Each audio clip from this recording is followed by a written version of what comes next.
Good morning everyone. कैसे हो आप सब? आप आई होप आप सब ठीक होंगे, अच्छे से पढ़ाई कर रहे होंगे। Students, welcome to impact agri classes. Students, आज फिर हम आपके लिए एक लेक्चर लेकर आए हैं। रेगुलर बेसिस पे हम आपको लेक्चर प्रोवाइड करा रहे हैं। स्टूडेंट्स, हमने जो प्रीवियस लेक्चर आपको अब तक डिलीवर किए थे वो सारे हमारे लेक्चर थे एग्रोनॉमी के। लगभग 13 क्लासेस हमने आपको इकोनॉमी की डिलीवर की है। उसके अंदर जितने भी हमारे इंट्रोडक्शन भी हमने इकोनॉमी का लिया, उसके बाद में जितने भी हमारे टॉपिक्स थे, जैसे कि हमारा बुआई टॉपिक्स था और दूसरा हमारा जुताई टॉपिक था, टिलेज। इसके बाद में हमारा फर्टिलाइजर टॉपिक हमने कंप्लीट किया। तो हमने वो बहुत अच्छे से आपको एक्सप्लेन किया है और आपका उसमें रिव्यू भी अच्छा रहा है। कमेंट बॉक्स में भी आप अच्छा बता रहे हो। तो स्टूडेंट, इसीलिए हम एक और लेक्चर आपके लिए लेकर आए हैं जो हमारा एग्रोनॉमी से तो नहीं है। वो लेक्चर हमारा किसका है? फार्म मशीनरी का है, एग्रीकल्चर इंजीनियरिंग का है। क्योंकि जैसे हमारे लिए एग्रोनॉमी इम्पोर्टेंट है, उसी तरह हमारे लिए फार्म मशीनरी भी इम्पोर्टेंट है। मतलब एग्रीकल्चर इंजीनियरिंग भी बहुत ज्यादा इम्पोर्टेंट है। कैसे इम्पोर्टेंट है? Why need of agriculture engineering? हमें एग्रीकल्चर इंजीनियरिंग की जरूरत क्यों पड़ी? क्या इसका एग्रीकल्चर में काम है? स्टूडेंट्स, अगर हमारी एग्रीकल्चर इंजीनियरिंग ने हमको क्या दिया, अगर आप थिंक करें, थोड़ा सोचें, तो एग्रीकल्चर इंजीनियरिंग ने हमको क्या प्रोवाइड कराया? तो एग्रीकल्चर इंजीनियरिंग ने हमको प्रोवाइड किया मैकेनाइजेशन। क्या? यंत्रीकरण। हमको क्या दिया? यंत्र दिए, एग्रीकल्चर यंत्र दिए। तो मैकेनाइजेशन, जब हमारे एग्रीकल्चर में मैकेनाइजेशन का जब रिवॉल्यूशन आया, अब अगर मैं आपको इस बात को ग्रीन रेवोल्यूशन से रिलेट करूं, तो 1965 के अराउंड ग्रीन रेवोल्यूशन आपको देखने को मिला, 1965। तो ग्रीन रेवोल्यूशन में सबसे ज्यादा ध्यान हमारे किस पे दिया गया? वैरायटी पे दिया गया। किसकी वैरायटी पर? गेहूं और धान की वैरायटी पे सबसे ज्यादा ध्यान दिया गया है। उनको डेवलप करने के लिए उनके अंदर इंप्रूवमेंट का ध्यान दिया गया। तो क्या वही जो वैरायटी, जो हमारे साइंटिस्ट ने जो वैरायटी के इंप्रूवमेंट पे ध्यान दिया था, क्या वही हमारे एग्रीकल्चर रिवोल्यूशन या हमारे एग्रीकल्चर उत्पादन या कृषि उत्पादन बढ़ाने के लिए क्या वही हमारी काफी थी? क्या सिर्फ वैरायटी से हम अपने एग्रीकल्चर का उत्पादन बढ़ा सकते थे? तो ऐसा नहीं है। क्यों? उसकी वजह यह है कि हमको हमारे पास में अच्छी वैरायटी का सीड तो आ गया है, हाइब्रिड सीड हमको मिल तो गया है, लेकिन उसकी बुआई के लिए हमको क्या करना पड़ेगा? टिलेज ऑपरेशन भी करना पड़ेगा, थोड़ा बहुत तो मिट्टी को पलटना ही पड़ेगा। अब हम अगर स्मॉल स्केल पे हम अगर खेती कर रहे हैं, 4 बीघे 5 बीघे इतने स्केल पे हम खेती कर रहे हैं, तो वहां पर भी हमें छोटे स्केल पे खेती करने के लिए भी हमको एक इक्विपमेंट की जरूरत तो पड़ेगी। मान लो आपने मैकेनाइजेशन, मॉडर्न मैकेनाइजेशन का यूज आपने नहीं किया फील्ड में, लेकिन अगर आप एनिमल के द्वारा भी खेती कर रहे हो, आप जानवरों के द्वारा भी आप खेती कर रहे हो, तो कम से कम आपको एक अच्छे हल की, एक अच्छे कल्टीवेटर की तो आपको जरूरत पड़ेगी। तो हमको किसने दिया? एग्रीकल्चर इंजीनियरिंग ने दिया। अगर इसके साथ साथ हम देखें, तो अगर आप अपने घर में या आप किचन गार्डनिंग भी कर रहे हैं, क्या कर रहे हैं आप?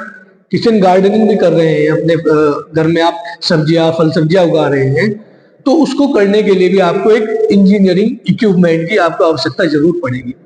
ठीक है, जैसे हम खुरपा लगा सकते हैं, फावले की बात कर सकते हैं, वो किसने दिया है हमको? एग्रीकल्चर इंजीनियरिंग ने दिया है। अगर हम लार्ज स्केल की बात करें, तो लार्ज स्केल पे तो बहुत ज्यादा आवश्यकता हमको एग्रीकल्चर इंजीनियरिंग की पड़ी है। जैसे सबसे ज्यादा उपयोग होने वाला जो हमारा मशीन है एग्रीकल्चर का, वो कौन सा है? एग्रीकल्चर इंजीनियरिंग ने जो हमको दिया वो है हमारा ट्रैक्टर। ट्रैक्टर हमारा एक ऐसा यंत्र है एग्रीकल्चर इंजीनियरिंग के द्वारा जो बनाया गया है, कृषि में हम जिसका उपयोग करते हैं, कि लगभग 70% वर्क में, एग्रीकल्चर के 70% वर्क में हमको ट्रैक्टर की आवश्यकता होती है। तो वो ट्रैक्टर हमको कहाँ से मिला? वो ट्रैक्टर गाइस हमको कहाँ से मिला? एग्रीकल्चर इंजीनियरिंग ने उसको डेवलप किया, मैकेनाइजेशन ने उसको डेवलप किया। तो जब अगर हमारा मैकेनाइजेशन नहीं होता तो हमको इतने अच्छे अच्छे मशीनीकरण ना मिलता, इतनी अच्छी मशीन ना मिलती। अब मान लो कि हमारे इंडिया के पास में ह्यूमन पावर बहुत ज्यादा है, क्योंकि पॉपुलेशन ज्यादा है भाई, मानव शक्ति बहुत ज्यादा है, पॉपुलेशन ज्यादा है इसकी वजह से। लेकिन हम क्या सिर्फ या हम ह्यूमन पावर से ही खेती के प्रोडक्शन को बढ़ा सकते थे, एग्रीकल्चर के प्रोडक्शन को बढ़ा सकते थे? तो अगर आप ये बोलोगे कि सर बढ़ा सकते थे, तो ये हमारा इसकी संभावना बहुत कम है। पहले भी तो जब हम रिवोल्यूशन से पहले की बात करें तो हमारे पास में उतना ज्यादा यांत्रिकीकरण, हमारे मैकेनाइजेशन उतना ज्यादा डेवलप नहीं था। तो उसी समय की अगर हम बात करें तो क्या हमारे पास में उतना ज्यादा उत्पादन था? नहीं। ग्रीन रेवोल्यूशन के बाद भी जब हमारे हाइब्रिड से डेवलप हो गए इंडिया में, उसके बाद भी उतना ज्यादा हमारा उत्पादन नहीं बढ़ा था। उत्पादन कब बढ़ा है हमारी खेती में? जब हमारे पास में हाइब्रिड सीड और अच्छी अच्छी वैरायटियों के साथ में हमारे एग्रीकल्चर के लिए मशीनरी भी डेवलप हो गई, जब हमारे एग्रीकल्चर इंजीनियरिंग को भी डेवलप किया गया। तो इस लिहाज से एग्रीकल्चर इंजीनियरिंग हमारे लिए उतना ही आवश्यक है जितना हमारे लिए एक हाइब्रिड सीड आवश्यक है। एग्रीकल्चर इंजीनियरिंग हमारे लिए उतना ही आवश्यक है जितना हमारे लिए फसल को अच्छे तरीके से उगाना है। एग्रीकल्चर इंजीनियरिंग हमारे लिए उतना ही आवश्यक है जितना हमें अपनी फसलों की देख रेख करना आवश्यक है। तो एग्रीकल्चर इंजीनियरिंग की अगर मैं इंपोर्टेंस की बात करूं तो lot of importance agriculture engineering की मैं आपको बता सकता हूं, बहुत सारी इंपोर्टेंस बता सकता हूं। आप खुद भी सोच सकते हो उस बारे में कि कितना ज्यादा एग्रीकल्चर इंजीनियरिंग ने हमको हमारे एग्रीकल्चर प्रोडक्शन कितना ज्यादा बढ़ाया है। आप अगर करंट सिचुएशन की बात करें तो कितनी चीजें आसान कर दी है हमारी इंजीनियरिंग ने। आप खुद आइडिया लगाइए, अगर आप लार्ज स्केल पे आप फार्मिंग कर रहे हो तो आपको एक अच्छे पावर के ट्रैक्टर की भी आवश्यकता होगी, उसके साथ में आपको रोटावेटर की भी आवश्यकता होगी। इतने बड़े खेत को आप बैलों से तो जुताई करने से रहे, ठीक है, हल से तो आप जुताई करने से रहे, आपको किसकी आवश्यकता होगी? ट्रैक्टर की आवश्यकता होगी। अगर आप लार्ज स्केल पे खेती कर रहे हो, अपने प्रोडक्शन को इंक्रीज कर रहे हो, तो उसके लिए आपको किस किस चीज की आवश्यकता होगी? आपको हार्वेस्टर भी चाहिएगा, आपको उसके साथ में आपको थ्रेसिंग मशीन भी चाहिएगी। तो ये सारी हमें कहाँ से मिल रही है? ये हमें हमारी सारी किसने डेवलप की है? एग्रीकल्चर इंजीनियरिंग ने डेवलप की है। एग्रीकल्चर इंजीनियरिंग ने कृषि, हमारी एग्रीकल्चर लाइफ को बहुत ज्यादा आसान बना दिया है। पहले बहुत ज्यादा मुश्किल एग्रीकल्चर इंजीनियरिंग करने में, खेती करने में हमको आती थी, बहुत ज्यादा हमको प्रॉब्लम्स होती थी, क्योंकि अगर हम करंट की बात करें तो इस टाइम पे अगर हम ह्यूमन पावर की बात करें तो ह्यूमन पावर हमारा बहुत कॉस्टली हो गया है, लेबर बहुत ज्यादा कॉस्टली हो गया है। अगर कॉस्ट की बात करें तो एक दिहाड़ी, अगर हमको एक आदमी चाहिए, उसकी दिहाड़ी की अगर मैं बात करूं, दिहाड़ी कॉस्ट तो 400 रुपए उसका एक दिन का दिहाड़ी है, ठीक है। अब वही आप अगर उसको मान लो कि आपने अपने खेत में 10 आदमी को लगा रखा है, किस लिए? बुआई करने के लिए। तो वो क्या करेंगे? किसी भी इक्विपमेंट की मदद से वर्दा को पलटेंगे, टिलेज ऑपरेशन करेंगे, ठीक है। लेकिन वो 10 आदमी आपके 5 बीघा खेत में काम कर रहे हैं, तो वो पूरा दिन काम करके उस प्रोसेस को कंप्लीट करेंगे जो वो बुआई का प्रोसेस कर रहे हैं। लेकिन अगर हम 10 आदमियों की वहां पे हम दिहाड़ी की बात करें तो हमारी 4000 रुपए हो गई, और वहीं हम एक ट्रैक्टर और एक रोटावेटर या एक हैरो की मदद से हम जुताई करेंगे तो वहीं हम 1000 रुपए के अराउंड, 1000 रुपए की कॉस्ट में हम पूरा प्रोसेस कर लेंगे। और सिर्फ कितनी आदमियों की आवश्यकता होगी? सिर्फ एक आदमी जो ट्रैक्टर को चलाने वाला है, उसका ड्राइवर होगा। तो इसी लिहाज से हम देखें, इसी ब्याह पे हम देखें तो हमारी एग्रीकल्चर इंजीनियरिंग ने हमारी कृषि को बहुत आसान बना दिया है, और इससे हमारा उत्पादन भी दिन पर दिन बढ़ता ही जा रहा है। अच्छे अच्छे हमारे पास में टिलेज इक्विपमेंट है, टिलेज की मशीनरी है, जुताई की मशीनरी है, अच्छे अच्छे हमारे पास में हार्वेस्टर आ गए हैं, बड़ी बड़ी पावर के हमारे पास में ट्रैक्टर आ गए हैं, बड़ी बड़ी मशीनरी है। तो इनसे हमें क्या मिल रहा है? इनसे ओवरऑल हमारा उत्पादन ही इंक्रीज हो रहा है, और हमारे ह्यूमन का इसमें क्या घट रहा है? इन्वॉल्वमेंट घटता जा रहा है। मतलब जहां पे आपको 10 आदमी की आवश्यकता थी, वहां पे आप 2 आदमियों से काम आराम से कर सकते हो। तो एग्रीकल्चर इंजीनियरिंग हमारे लिए बहुत ज्यादा इंपॉर्टेंट है। तो उसी सब्जेक्ट को हम यहाँ पे पढ़ने वाले हैं। एग्रीकल्चर इंजीनियरिंग का हमारा फार्म मशीनरी यहाँ पे सब्जेक्ट है हमारा, फार्म मशीनरी एंड पावर। तो स्टार्ट करते हैं guys without waste of time. चलो तो देखते हैं हम क्या क्या हमने आपके लिए लेकर आए हैं। तो सब्जेक्ट मैं आपको बता ही चुका हूँ, एग्रीकल्चर इंजीनियरिंग का हमारा farm machinery and power subject है। तो उसमें हमारा सबसे पहले क्वेश्चन आता है हमारा कि फार्म, व्हाट इज मशीनरी। हमारे फार्म क्या होते हैं, मशीनरी क्या होती है। फार्म हमारा वो एरिया या वो लैंड जहां पर आप खेती भी कर रहे हो, क्रॉप कल्टीवेशन भी कर रहे हो, आप एनिमल हस्बेंड्री भी कर रहे हो, और आपके जो भी एग्रीकल्चर इक्विपमेंट है वो भी वहीं पे आपने रखे हो। मतलब आप वहां पे क्या कर रहे हो, आप वहां पे मल्टी क्रॉपिंग सिस्टम अपना रहे हो। आप क्या कर रहे हो, मल्टी फार्मिंग सिस्टम, सॉरी, आप क्या अपना रहे हो, मल्टी फार्मिंग सिस्टम अपना रहे हो। तो जिस एरिया में आप बिल्डिंग हो, मतलब एक पर्टिकुलर एरिया, एक पर्टिकुलर लैंड जिस पर बिल्डिंग हो, ठीक है, जहां पर आप पशुपालन भी कर रहे हो और उसी के नियर बाय आपकी खेती भी हो, ये सारी चीजें जहां पर आप कर रहे हो, बी कीपिंग कर रहे हो, मतलब आप 2 या 2 से अधिक एग्रीकल्चर एक्टिविटी आप एक लैंड पर जब करते हो तो उसको हम कहते हैं फार्म। ठीक है, तो डेफिनेशन देखते हैं फार्म हमारा क्या है। तो देखते हैं हम यहाँ पे क्या लिखा हो, एन एरिया ऑफ लैंड, एक ऐसा एरिया लैंड का जहां पर हम टूगेदर विद हाउसेस, एक ऐसा एरिया जहां पे हमारे हाउस हो, मतलब घर हो, बिल्डिंग हो, एंड हाउसेस एंड बिल्डिंग, जहां पे हमारे बिल्डिंग्स हो और घर हो, एक ऐसा लैंड कहते हैं जहां पे हमारा रहने का घर भी हो, व्यवस्था हो पूरी।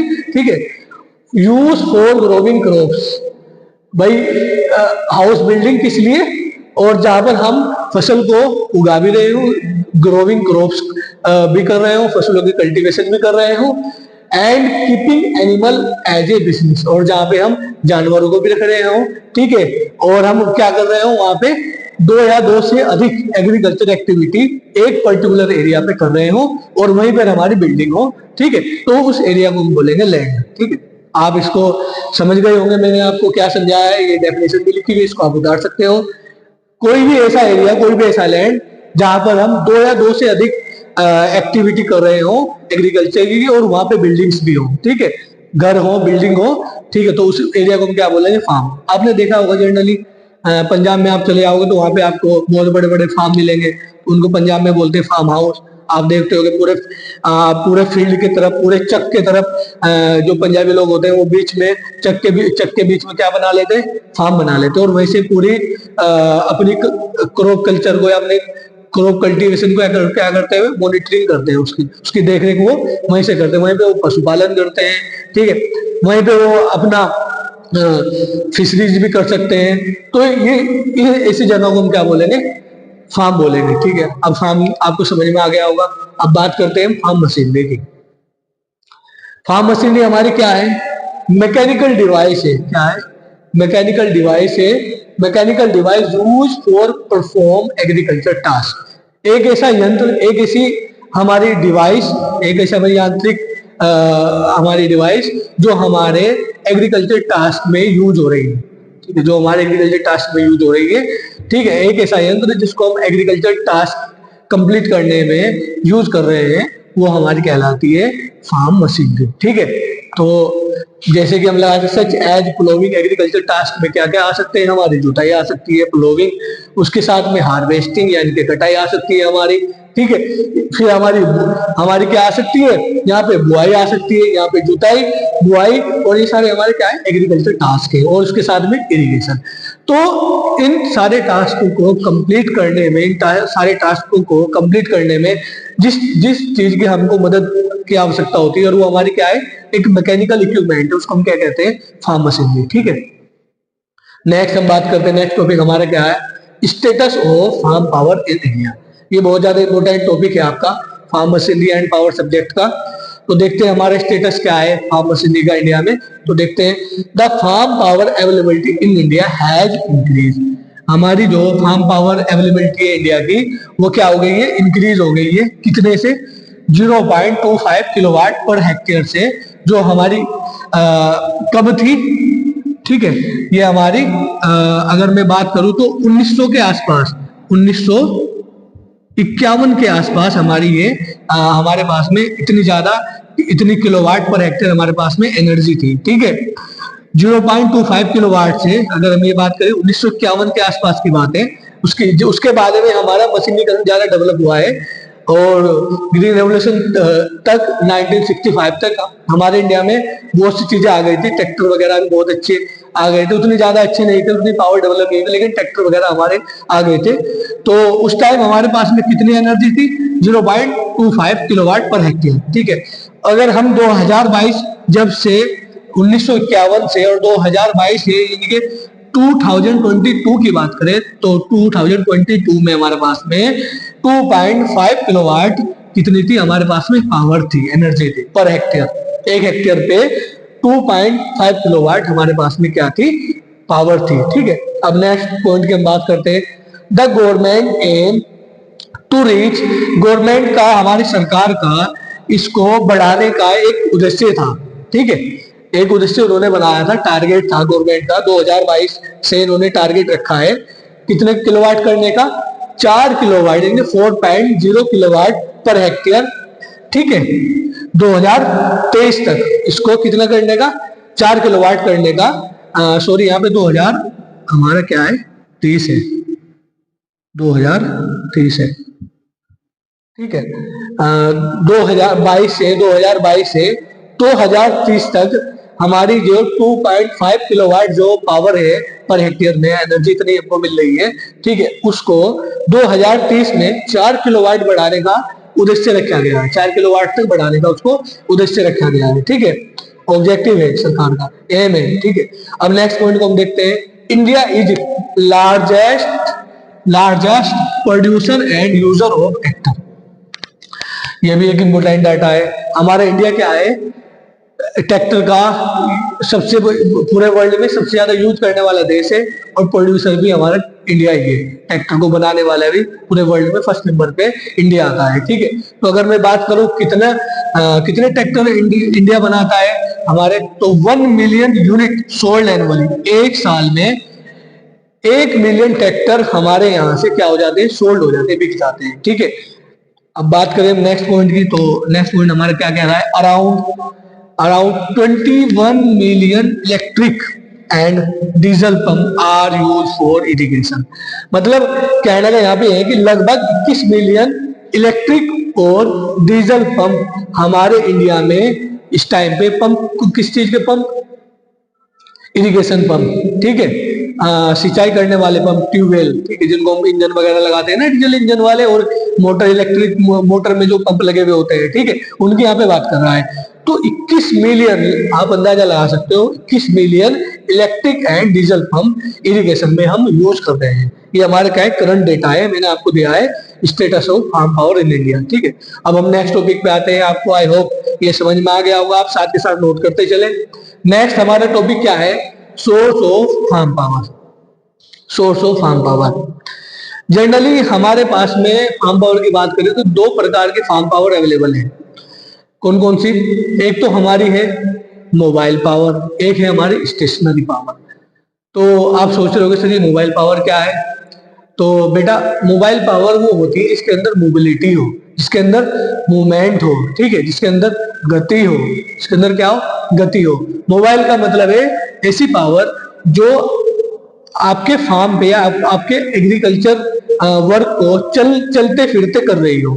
ठीक है, वो एक जगह पे बैठ के अपने टास्क को कंप्लीट नहीं कर रही है, एग्रीकल्चर टास्क को, वो चलते फिरते अपने टास्क को कंप्लीट कर रही है। उसके अंदर मोबिलिटी हो, उसके अंदर मूवमेंट हो, उसके अंदर क्या हो? गति हो। तो ऐसी पावर को हम बोलेंगे मोबाइल पावर। ठीक है, नेक्स्ट हमारी स्टेशनरी पावर। स्टेशनरी को आप एग्जाम्पल ऐसा ले सकते हो जैसे कि हमारी ट्रेन है। ट्रेन जो होती है ना हमारी, वो कहाँ पे रुकती है? आगे हर स्टेशन पर रुकती है। तो वहां पे वो कौन सी पावर देती है? हमें रुकती है। तो स्टेशन से आप रिलेट कर सकते हो कि जो पावर हमारी एक जगह ठहर कर, एक जगह रुक कर अपने टास्क को कंप्लीट करे, अपने एग्रीकल्चर टास्क को कंप्लीट करे, या ऐसी मशीन जो हमारी अपने टास्क को कंप्लीट करने के लिए उसको एक जगह रुकना पड़े, तो ऐसी पावर को हम, ऐसी मशीनरी पावर को हम क्या बोलेंगे? स्टेशनरी पावर बोलेंगे। ठीक है, अब बात करते हैं, हम एग्जांपल देखते हैं कौन कौन से इसमें। अगर मोबाइल पावर की बात करें तो मोबाइल पावर में सबसे पहले तो हमारे ह्यूमन ही आ जाएंगे, मानव हमारे क्या है, मोबाइल पावर चलते फिरते वर्क करते हैं अपना। ठीक है, उसके बाद में हमारा ट्रैक्टर आ जाएगा। ठीक है, उसके बाद में हमारी कंबाइन आ जाएगी। उसके बाद में हमारे पावर टिलर आ जाएंगे। उसके बाद में हमारे रीपर आ जाएंगे। रीपर क्या होते हैं, हमारे भूसा बनाने वाले जो होते हैं ना, वो रीपर, उसको रीपर बोलते हैं। उसके बाद में हमारे ट्रांसप्लांटर आ जाएंगे। ठीक है, नर्सरी को लगाने वाले हमारे जो ट्रांसप्लांटर होते हैं वो भी चल फिर के अपने काम को कंप्लीट करते हैं। तो ये सारी चीजें, सारे एग्जांपल मैंने आपको किसके दिए, मोबाइल पावर के दिए। अगर मैं स्टेशनरी पावर की बात करूं तो स्टेशनरी पावर में हमारे पास में कौन कौन से एग्जांपल है। तो सबसे पहले तो हमारा थ्रेसिंग मशीन, एक जगह खड़ी होकर अपने काम को करते हैं, एक जगह खड़ी होकर अपने वो सीड से हस को रिमूव करती है, उसके छिलके को रिमूव करती है। दूसरा हमारे स्टेशनरी पावर में हमारा डीजल इंजन आ गया, इलेक्ट्रिक मोटर आ गया। ठीक है, तो जो भी ऐसा मशीन जो अपना काम को, ठीक है, वाटर पंप आ गया, ये सारे हमारे क्या है, ये स्टेशनरी पावर के एग्जांपल है। मतलब ऐसी कोई मशीन जो एग्रीकल्चर टास्क को कंप्लीट करने के लिए उसको एक जगह रहना पड़ रहा हो, एक जगह वो एक जगह उसका एक जगह रह के वो काम कर रही हो, तो ऐसी पावर को हम बोलेंगे स्टेशनरी पावर। ठीक है, तो एग्जांपल यहाँ पे मैंने आपको दिए हुए हैं, आप नोट कर सकते हो। मोबाइल पावर में हमारा क्या आगे, सबसे पहले human power, tractor power, combine, reaper, transplanter, power tiller, etc. और भी एग्जाम्पल आ सकते हैं। स्टेशनरी की अगर हम बात करें तो स्टेशनरी में कौन कौन से आ गए हमारे, थ्रेसिंग मशीन आ गई। ठीक है, उसके बाद में हमारी chaff cutter, very very important है यहाँ पे एग्जाम्पल। चाफ कटर आप जानते हो किसको बोलते हैं, चारा काटने वाली मशीन। चारा काटने वाली मशीन को क्या बोलते हैं, चाफ कटर बोलते हैं। आपने देखा है जो हम एक जगह पे घर पे इस तरीके से चारा काटते थे, आपने देखा ही होगा, आप सब फार्मर फैमिली से बिलोंग करते हो, तो उसको हम बोलते हैं क्या, चाफ कटर, चारा काटने वाली मशीन। तो चारा काटने वाली मशीन कौन सी पावर दे रही है हमको, किस टाइप की पावर है, वो हमारी स्टेशनरी पावर है। ठीक है, नेक्स्ट हमारा वाटर पंप, बिल्कुल मैं आपको बता चुका हूँ, वाटर पंप हमारा क्या है, स्टेशनरी पावर है। डीजल इंजन हमारी कौन सी स्टेशनरी पावर है। और एक पावर और आती है यहाँ पे, renewable energy. Renewable energy, renewable energy क्या होती है स्टूडेंट, रिन्यूएबल एनर्जी हमारी वो पावर है, वो एनर्जी है, वो ऊर्जा है जिसको हम, जिसके रूप को बदलकर, जिसके अंदर हम, जिसको बार बार उसके रूप में चेंज करके हम जिसको बार बार कर सकते हैं, जिसको दोबारा से रिन्यूएबल। ठीक है, यहाँ से ही आप लगा सकते हो, देखो यहाँ पे रिन्यूएबल लिखा हुआ है ना, रिन्यूएबल, तो रीन्यू, यहाँ से लगाओ रीन्यू, मतलब जिसको हम दोबारा से नए रूप में डाल रहे हो, उसको हम, उसके रूप को बदल के हम दूसरे रूप में उसको उपयोग कर रहे हो। ठीक है, उसको हम क्या बोलेंगे, रिन्यूएबल एनर्जी। रिन्यूएबल एनर्जी में कौन कौन से हमारे एग्जाम्पल हैं, जैसे कि हमारी सोलर एनर्जी हो गई। सोलर एनर्जी से हम, सोलर एनर्जी को हम किस में कन्वर्ट करते हैं, इलेक्ट्रॉनिक एनर्जी में कन्वर्ट करते हैं, हीट एनर्जी में कन्वर्ट करते हैं। हमारे जो सोलर प्लेट होती है ना, उससे हम इलेक्ट्रॉनिक एनर्जी में कन्वर्ट कर रहे हैं। हीट एनर्जी में हम सोलर कुकर का यूज करते हैं। ठीक है, तो ये हमारे क्या है, हम एक एनर्जी का दूसरे एनर्जी में क्या कर रहे हैं, परिवर्तन कर रहे हैं। ठीक है, और ये रिन्यूएबल एनर्जी ऐसी होती है जो कभी खत्म नहीं होने वाली है। ठीक है, ये हमेशा बनी रहेगी। ठीक है, हमारी वाटर भी हमारी रिन्यूएबल एनर्जी सोर्स है। ठीक है, जहाँ पे लाइट बनती है वहां पे पानी को हम किस पे डालते हैं, एक बड़े कंबाइन पे डालते हैं, तो उस पे जब पानी पड़ता है तो उस पानी के फोर्स से हमारी जो कंबाइन है वो घूमती है, और जब वो घूमती है तो वो हमारी क्या है, इलेक्ट्रॉनिक एनर्जी जनरेट करती है। ठीक है, तो और भी इसमें एग्जांपल आ सकते हैं, जैसे कि हमारा बायोमास आ गया। हमारा बायोमास में हम क्या क्या इसमें एग्जांपल किसका ले सकते हैं हम, हमारा गोबर गैस आप जानते ही होंगे, गोबर गैस हम बोलते हैं जिसको, उसमें मीथेन का प्रोडक्शन होता है, मीथेन गैस बनती है। मीथेन हमारे क्या है, एक अच्छा सोर्स है हमारी इनफ्लेमेबल गैस का, मतलब वो ज्वलनशील एक गैस का हमारे एक एग्जाम्पल है जो जलती है, बहुत ज्यादा इनफ्लेमेबल है वो। ठीक है, तो बायोमास की हम बात कर सकते हैं, और हमारा जो बायोमास में गोबर गैस की हम बात कर सकते हैं। ठीक है, तो ये सारे सोर्स किसके हैं, हमारे रिन्यूएबल एनर्जी के। एक हम सबसे ज्यादा इंपोर्टेंट हमारी विंड एनर्जी, विंड मिल आप जानते ही होंगे, हवा से जो पवन चक्कियां लगी हुई होती हैं बड़ी बड़ी, तो वो हवा की जो विंड वेलोसिटी है, हवा की जो गति है, वो उन पवन चक्कियों को घुमाती है, ऐसे घुमाती है, और जब वो घुमाती है उनको, तो फिर वो घूमने के बाद में उसमें क्या, कौन सी पावर जनरेट कर रहा है, मैकेनिकल पावर। ठीक है। मैकेनिकल पावर वहां पे जनरेट हो रही है, मैकेनिकल पावर से हमारी उसमें लगे हुए बड़े बड़े जनरेटर, तो जनरेटर हमारे मैकेनिकल पावर से इलेक्ट्रॉनिक पावर में उस मैकेनिकल पावर को इलेक्ट्रॉनिक पावर में कन्वर्ट कर रहे हैं, ठीक है। तो ये हमारा एग्जांपल किसका आ गया, रिन्यूएबल एनर्जी का एग्जांपल आ गया सब, ठीक है। तो रिन्यूएबल एनर्जी किस प्रकार की एनर्जी है, हमारी स्टेशनरी पावर है, ठीक है। कौन सी पावर है, हमारी स्टेशनरी पावर है।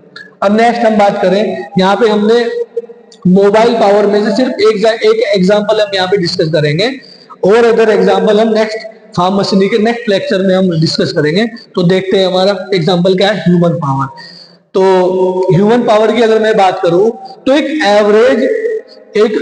एवरेज ह्यूमन हमारी कितनी एनर्जी प्रोड्यूस कर सकता है, एक मतलब स्वस्थ आदमी हमारी एवरेज कितनी एनर्जी प्रोड्यूस कर सकता है, कितनी पावर वो प्रोड्यूस कर सकता है। तो अगर मैं इसकी बात करूं तो वो 0.1 एचपी, 0.1 एचपी का मतलब है हार्स पावर, ठीक है। 0.1 एचपी वो प्रोड्यूस कर सकता है, ठीक है। तो अगर मैं बात करूं यहाँ पे इसको हम वाट में कन्वर्ट करें तो एक एचपी हमारे 746.7 वाट के लग समथिंग होता है, लगभग 746 भी बोल सकते हो, 747 वाट भी बोल सकते हो। एक एचपी कितने के बराबर होता है, 747 वाट के बराबर होता है। तो इस लिहाज से हम देखेंगे हमारी जो ह्यूमन पावर है वो कितना एचपी जनरेट कर रही है, तो वो कर रही है हमारी 0.1 एचपी पावर जनरेट कर रही है। तो 0.1 एचपी पावर कितने वाट के बराबर होगी हमारी, तो वो होगी हमारी 74 या 75 वाट के बराबर होगी। 74 भी आप लिख सकते हो उसको, 75 भी, अगर ऑप्शन में 74 आ रहा है 74.6 इसका कुछ वाट ऐसा आएगा, ठीक है। इसको हम अगर डिवाइड करेंगे तो इतना आएगा। आप 75 वाट भी लिख सकते हो और आप 74.6 वाट भी आप इसको लिख सकते हो, ठीक है। इसमें कोई ऐसा इतनी बड़ी बात नहीं है, थोड़ा बहुत डेटा को आप ऊपर नीचे कर सकते हो, ऐसा नहीं है, ठीक है। तो चलते हैं, ह्यूमन पावर की मैंने आपको बात कर ली, ह्यूमन पावर हमारा। अच्छा, ह्यूमन पावर हमारा यूज किस किस में होता है, स्मॉल टूल को पावर देने के लिए। जैसे कि हमारे स्मॉल टूल में की हम बात करें, हमारे फावला हो गया, हमारा खुरपा हो गया, ठीक है, जिनका हम एग्रीकल्चर में यूज करते हैं, ठीक है। हमारे और कौन कौन से इक्विपमेंट आ गए हमारे इसके अंदर, ठीक है। हमारा हल हो गया, तो पहले आदमी भी हल को चलाते थे, ठीक है। तो छोटे छोटे जो हमारे एग्रीकल्चर इक्विपमेंट है उनको पावर देने में ह्यूमन पावर का यूज होता है, ठीक है। और हमारे कौन कौन से, चाफ कटर मशीन बहुत ज्यादा इंपॉर्टेंट है। चाफ कटर मशीन आप जानते हो, चारा काटने वाली मशीन में किसकी पावर लगती है, ऐसे काटते हो ना इस तरीके से, तो किसकी पावर लग रही है वहां पे लग रही है ह्यूमन पावर, ठीक है। अब हम नेक्स्ट एग्जांपल देखें, water lifting pump, water lifting device. कुएं से पानी खींचते हो तो वो किसकी पावर वहां पे लग रही है, ऐसे पानी खींचते हो किसकी पावर लग रही है वहां पे, ह्यूमन पावर लग रही है, ठीक है। अब हम नेक्स्ट बात करें, हमारा जो इसमें एक इम्पोर्टेंट पॉइंट है, एवरेज ह्यूमन, मैं आपको बता चुका हूं, एक एवरेज ह्यूमन हमारा 0.1 एचपी एनर्जी प्रोड्यूस कर सकता है। 1 एचपी एनर्जी वो 1 एचपी पावर वो प्रोड्यूस कर सकता है। और 0.1 एचपी हमारी किसके बराबर है, 7 वाट के बराबर है, ठीक है। अगर हम इसको किलोवाट में करेंगे तो किलोवाट में ये जो वाट है हमारे कितने किलोवाट के बराबर है, तो इसको हम लगाएंगे 0.075 किलोवाट के बराबर है। मतलब अगर हम वाट को किलोवाट में कन्वर्ट करेंगे ना, तो 1000 वाट हमारे 1 किलोवाट के बराबर होता है, ठीक है। मैं आपको ये एक पॉइंट दे रहा हूं, 1000 वाट 1 किलोवाट के बराबर होता है, ठीक है। तो यहाँ पे हमारी यहाँ पे आप इसको ना 74 यहाँ पे लिखो 7.46, ठीक है।